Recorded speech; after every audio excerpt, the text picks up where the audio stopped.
오늘 1부 예배 하나님의 말씀은 출애굽기 14장 1절에서 5절까지 말씀입니다.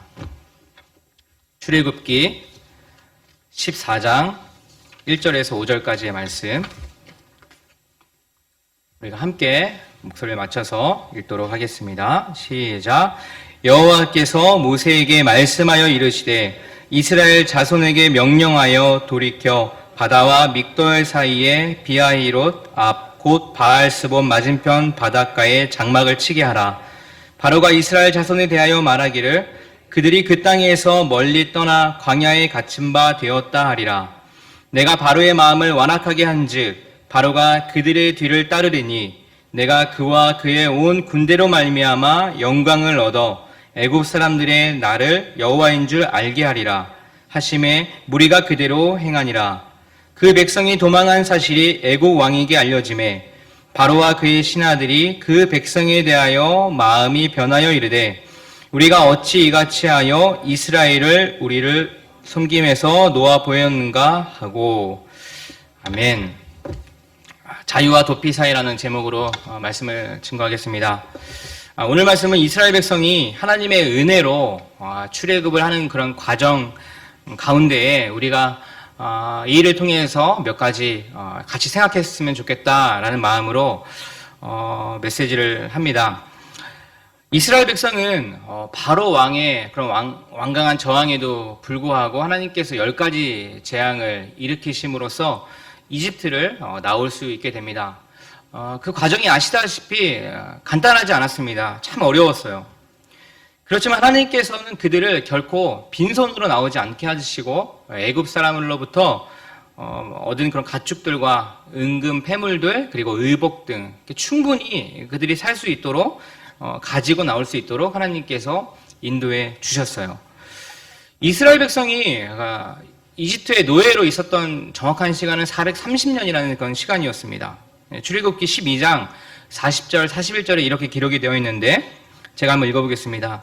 이스라엘 자손이 애굽에 거주한 지 430년이라 430년이 끝나는 그날에 여호와의 군대가 다 애굽 땅에서 나왔은즉, 여기서 보시면 430년이 끝나는 그날이라고 이렇게 정확한 날을 성경에서 기록을 하고 있어요. 근데 여러분 생각해 보십시오.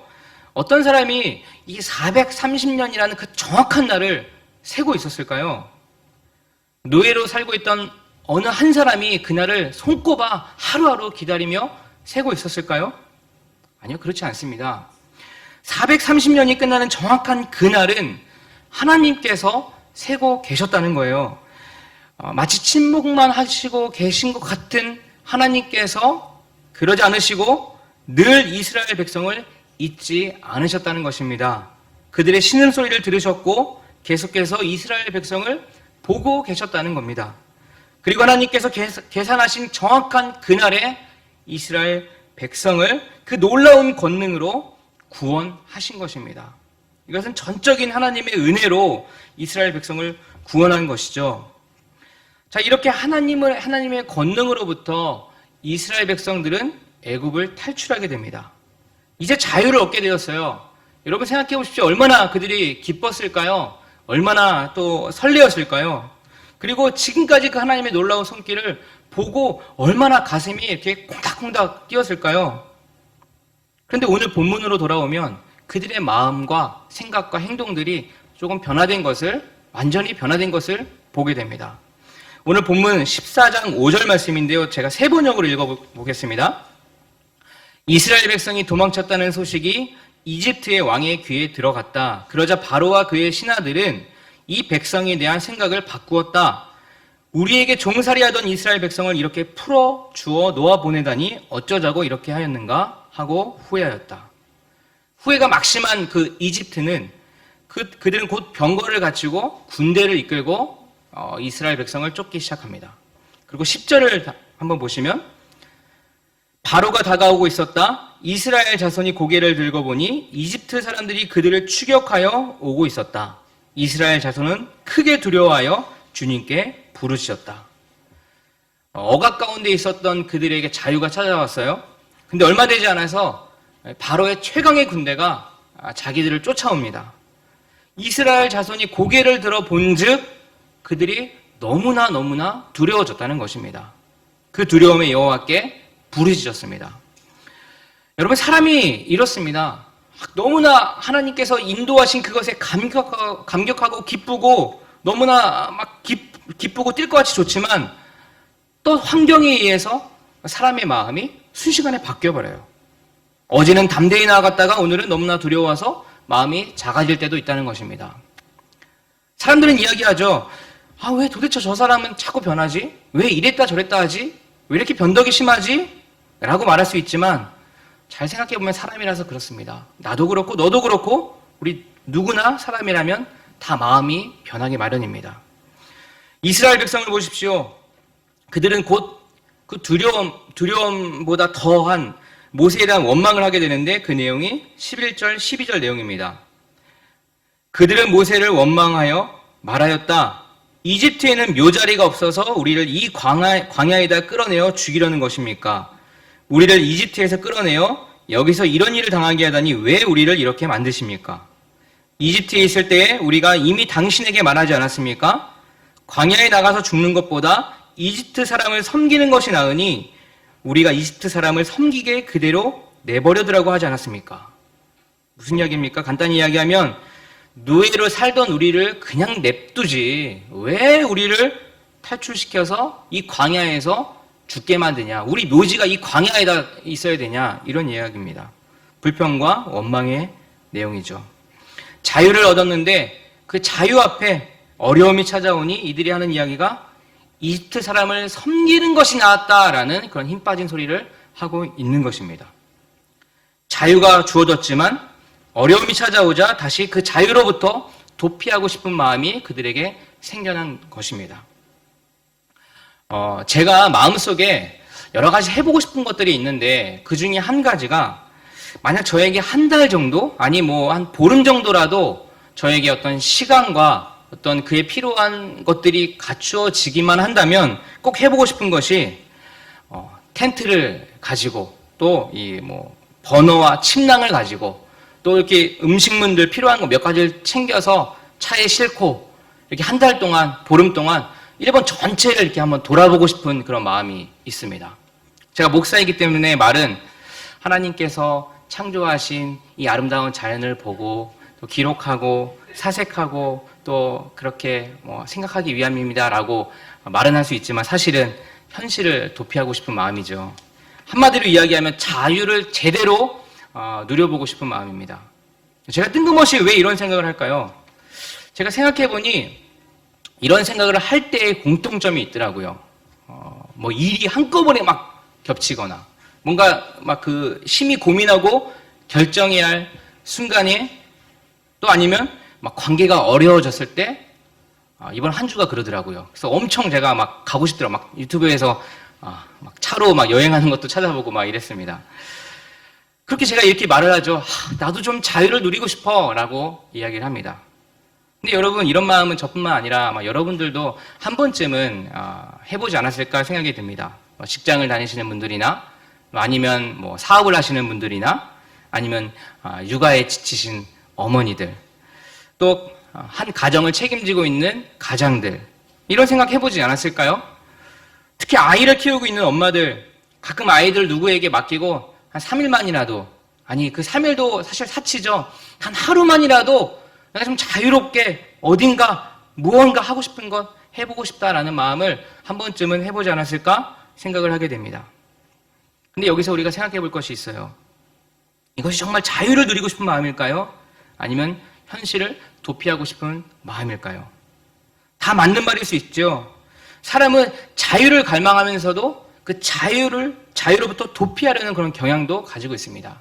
자유의 양면성이라고 할 수 있습니다. 다시 본문으로 돌아오면 하나님의 보호하심 아래 그저 이스라엘 백성들은 그냥 자유를 누리면 되는데 이스라엘 백성이 그 눈에 막강한 그 이집트의 군사를 보는 그 순간 그들 앞에 자유, 그 설레했던 마음, 기대했던 마음들이 완전히 다 무너져 내립니다. 두려움에 빠진 이스라엘 백성을 보며 모세는 이렇게 말을 합니다. 13절, 14절 말씀 우리 같이 한번 읽어보겠습니다. 13절, 14절 말씀 시작. 모세가 백성에게 대답하였다. 두려워하지 마십시오. 당신들은 가만히 서서 주님께서 오늘 당신들을 어떻게 구원하시는지 지켜보기만 하십시오. 당신들이 오늘 보는 이 이집트 사람을 다시는 볼 수 없을 것입니다. 주님께서 당신들을 구하여 주시려고 싸우실 것이니 당신들은 진정하십시오. 자, 여기서 13절 중간에 보시면 당신들은 가만히 서서라는 말씀이 나와요. 가만히 서서. 가만히 서서라는 뜻은 가만히 있어라, 아무것도 하지 말라 라는 뜻으로 볼 수 있습니다. 마치 아무것도 안 해도 될 것처럼 말씀하고 있어요. 근데 여러분, 여기서 가만히 서서의 이 서서라는 단어, 이 단어는요, 그냥 아무것도 하지 않고 가만히 멍하게 서서 있어라 라는 뜻이 아니에요. 여기서의 서서라는 단어는 너희 스스로를 나타내라, 또 이 전쟁 같은 것에 용감히 나선다 라는 뜻도 가지고 있어요. 그리고 또한 이 단어는 하나님 앞에 나아가다, 하나님 앞에 스스로를 내보이다 라는 의미로도 쓰입니다. 다시 말해 너희들은 두려워하고 불평만 하고 또 원망만 하지 말고 믿음을 가지고 하나님께 나아가라 라는 의미로도 쓰인다는 것입니다. 여러분, 하나님의 은혜는 우리가 무엇을 열심히 해서 무언가 행동으로 노력을 해서 받은 것이 결코 아닙니다. 생각해 보십시오. 이스라엘 백성을 구출하고 홍해 앞까지 모세를 통해서 하나님께서 인도해 내셨어요. 이스라엘 백성이 한 것이 아무것도 없습니다. 오히려 이스라엘 백성들은 하나님의 놀라운 은혜와 기적을 눈으로 보았음에도 불구하고 불평, 불만하고 상황이 좀 바뀌자 원망을 쏟아내기 시작했습니다. 아무도 홍해 앞 막다른 길 앞에 있어도 기도하지 않았어요. 하나님 붙들지 않았습니다. 불평, 불만만 했죠. 모세에게 원망했습니다. 지금까지 해왔던 것에 대해서 막 후회했어요. 근데 여러분, 중요한 것은 그들 앞에 홍해가 갈라졌습니까? 갈라지지 않았습니까? 홍해가 갈라졌어요. 모세 빼고 아무도 기도하지 않았어요. 모세 빼고 하나님께 무언가 기대하지 않았습니다. 그들은 그저 원망만 했어요. 후회만 했습니다. 그런데도 홍해는 갈라졌다는 거예요. 홍해를 건너서 이스라엘 백성 모두 애굽을 탈출하게 되었습니다. 기도 많이 해야 합니다. 말씀 많이 봐야 합니다. 이런 이야기 수도 없이 들었을 것입니다. 저도 많이 했고요. 근데 생각만큼 그렇게 잘 해내지 못합니다. 여러분, 왜 그럴까요? 그것은 기도 안 해도, 말씀 안 봐도 홍해는 갈라지기 때문입니다. 생각해보면 일일이 다 기도하지 않는데, 일일이 말씀 보면서 하나하나 다 분별하지 않는데, 여러분, 아무 일 일어나지 않고 여러분 잘 살고 계시지 않습니까? 평범하게 그냥 무난하게 잘 살고 계시지 않습니까? 만약에 기도해야만 이루어지고 기도해야만 먹고 살 수 있다면, 기도하면 할수록, 말씀 보면 볼수록 무언가 눈에도 기도하는 양에 따라서 무언가 늘어나는 무언가가 있다면, 여러분, 누가 바보처럼 기도 안 할까요? 누가 바보처럼 말씀 안 볼까요? 여러분, 우리가 다 원하지 않아도, 우리가 하나하나 다 구체적으로 기도하지 않아도, 다 분별하지 않아도 하나님께서 주신 은혜가 이미 너무너무 많다는 것을 꼭 기억하시기 바랍니다. 근데 왜 기도해야 될까요? 모태신앙을 갖고 계신 분, 모태신앙이 아니라 모태신앙을 갖고 계신 분들은 이렇게 말씀하십니다. 하나님께서 다 해주시는데, 하나님께서 이미 우리에게 최고의 것을 예배해 주셨는데, 인도하고 계시는데 왜 기도하냐? 왜 맨날 그렇게 달라고 기도해? 오히려 그거는 믿음이 없어서 그렇지 라고 말할 수도 있습니다. 묘한 설득력이 있죠. 아, 그런가? 기도 안 해도 되는구나, 이렇게 생각할 수 있습니다. 근데 모두들 후회하고 원망할 때 모세만 하나님 붙들고 있었어요. 모세만 하나님 기대하고 있었습니다. 그리고 하나님의 전적인 은혜로 모세를 포함한 이스라엘 전체가 다 홍해가 갈라지는 걸 경험하고 거기를 다 건너가서 다 탈출을 했습니다. 중요한 것은 모든 백성이 다 홍해를 건너갔다는 것입니다. 하나님을 의지한 자나 의지하지 않은 자나 원망한 자나 다 홍해를 건너갔습니다. 그렇다면 무엇이 다를까요? 하나님을 기대한 자, 하나님을 기대하지 않는 자, 무엇이 다를까요? 기도하지 않는 사람은 그들이 하나님의 전적인 은혜로 수많은 혜택을 받고 있다는 것, 수많은 은혜를 받고 있다는 것을 좀처럼 인식하지 못합니다. 당연한 것으로 생각을 하게 되죠. 그러기에 홍해를 건너고 광야에 다다르자 그 놀라운 기적을 경험했음에도 불구하고 광야에서 아무것도 없는 그 광야를 보니 또 불평하기 시작합니다. 마실 물이 없다. 고기를 먹고 싶다. 그냥 생각나는 대로 다 내뱉습니다. 공짜로 주시는 은혜가 너무너무 감사한 건 사실이에요. 그렇지만 그 공짜를 계속 누리다 보면 무감각해지고 감사를 잃어버리게 됩니다. 그러나 하나님 앞에 담대히 하나님 앞에 주어진 현실을 감사하고 믿음으로 나아가는 자는 하나님께서 베푸신 수많은 은혜를 알게 돼요. 너무나 감격스러워요. 너무나 감사합니다. 너무나 매일매일 감격 가운데 살게 된다는 것입니다. 무언가 기도하여 하나님으로부터 얻은 자는 하나님이 일하시는 것을 보게 된다니까요. 기도하는 자는 하나님이 나를 위해서 무언가 예배해 두셨구나. 내 입술로 내 마음으로 고백하게 됩니다. 똑같이 홍해가 이스라엘 백성이 모두에게 갈라졌지만 공짜로 누린 사람과 기도하여 누린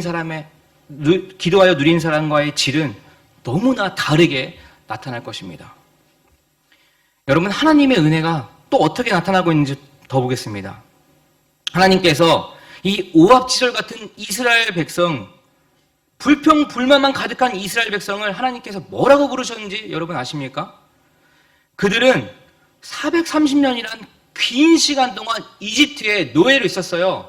그들의 신분은요, 노예입니다, 노예. 애굽의 노예였어요. 이집트의 노예로 삶을 살던 250만의 사람들이 하나님의 도우심으로 이집트를 나오는 그 순간 하나님으로부터 분리던 그들의 신분의 이름은 놀랍게도 이집트의 노예가 아니었습니다.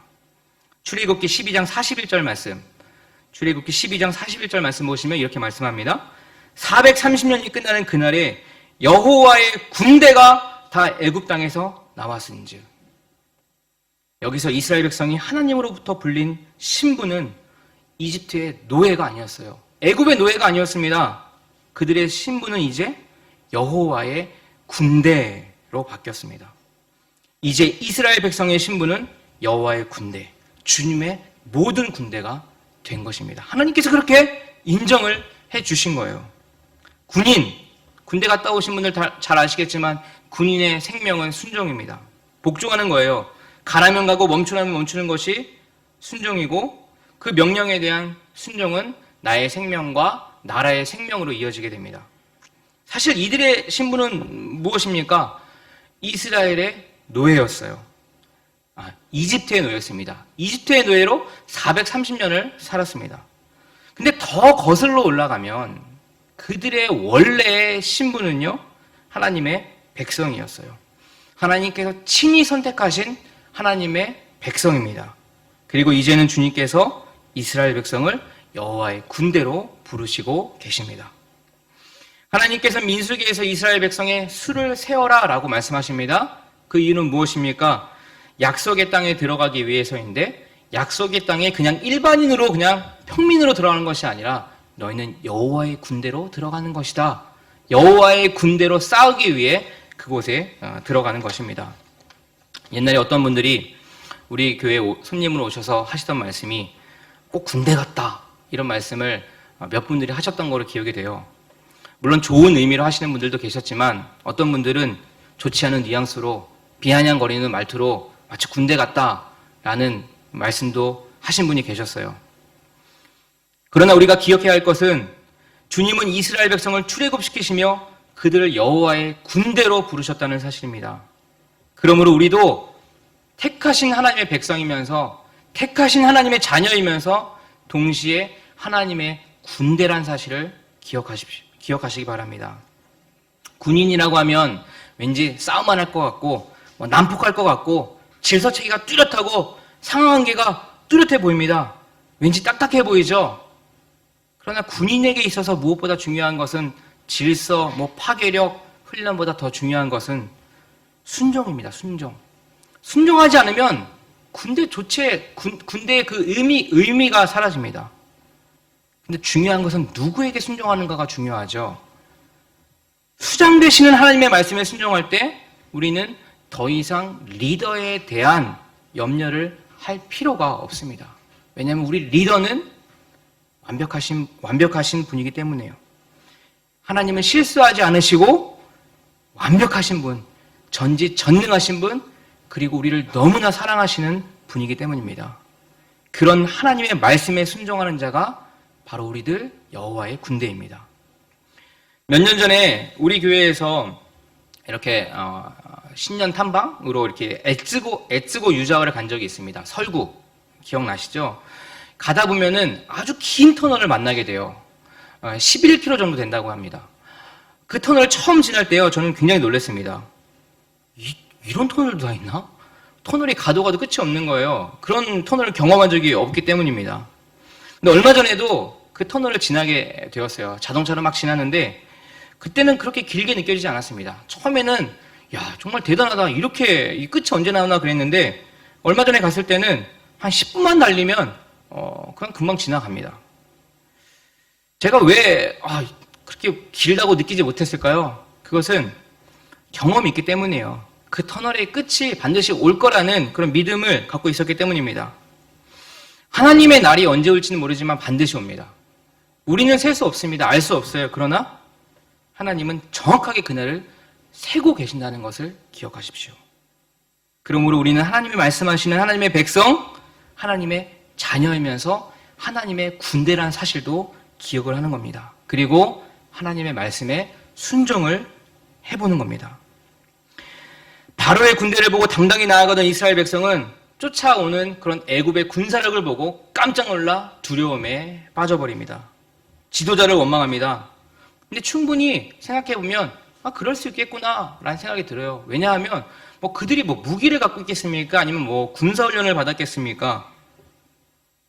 아무것도 없는 그들에게 두려움이란 당연한 것 아니겠습니까?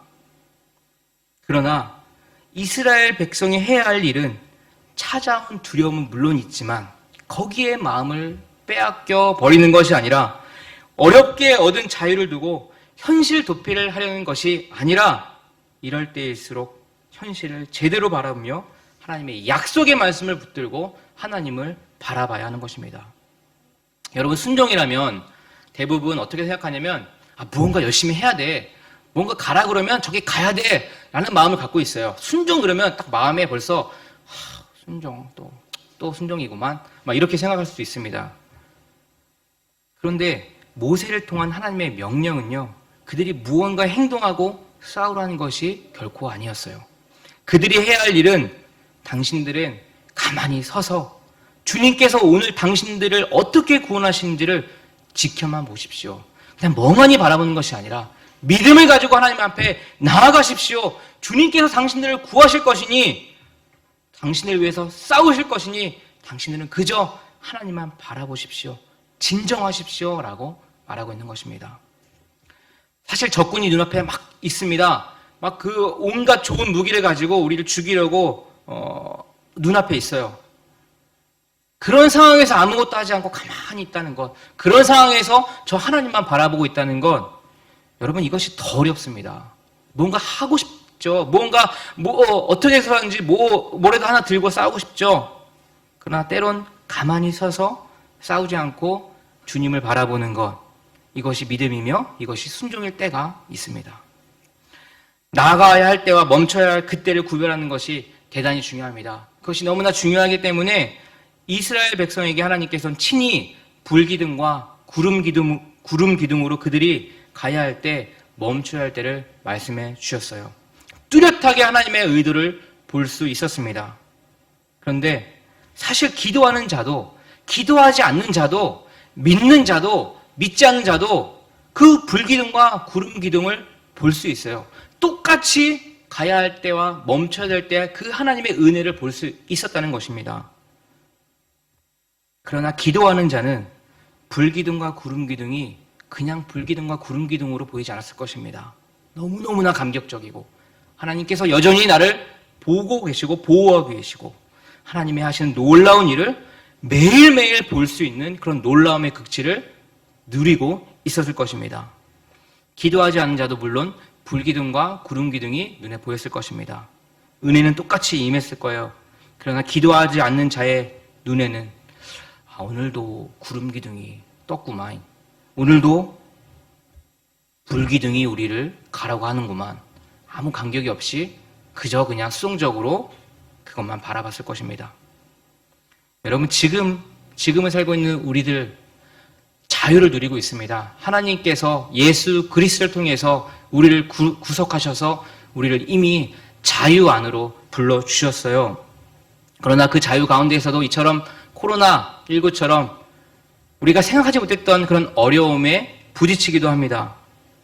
그래서 또다시 지금의 자유로부터 좀 떠나서 다른 자유를 찾아 지금 자유로부터 도피하고 싶은 마음도 듭니다.